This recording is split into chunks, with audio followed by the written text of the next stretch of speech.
Let's make this Christmas wreath using items from Dollar Tree. So I have this Dollar Tree Pinwheel wreath. I love these. You can paint these different colors too if you want. This ribbon is not from Dollar Tree, but you can get a bunch of ribbon from Dollar Tree. And then I have zip ties. I ended up not using those zip ties because they were a bit thick. I used the Dollar Tree ones for this, but you can just take and start zip tying your ribbon. And you can do this with the other ribbon forms from Dollar Tree too. It doesn't have to be the pinwheel one. And then what you're going to do is just beat it over a little bit about your fingertips length, if that makes sense. And then zip tie it again. So you're kind of making like little bubbles there.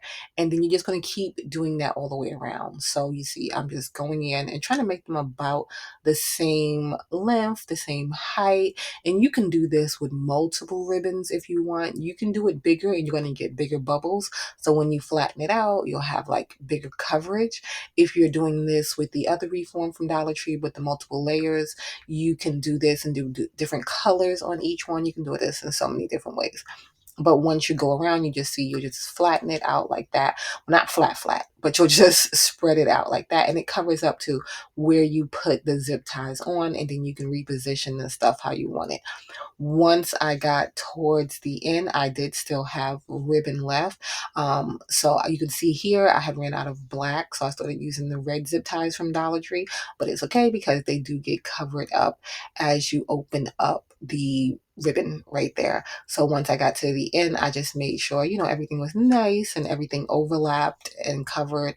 And like I said, I had extra ribbon, so I went across with mine. You can leave this step out, but if you wanted to add like a cute little sign or something there, you can glue the sign, because I've done it before, just to that little circle in the middle of the pinwheel there, and it'll stay fine. But this just added like an extra little detail. So I went in between the ribbon, like where I zip tied it at. I went in between and just lapped it around so that it's in the front and the back. It doesn't really matter too much if it's in the back, because if you're going to be hanging it, you're not going to see the back.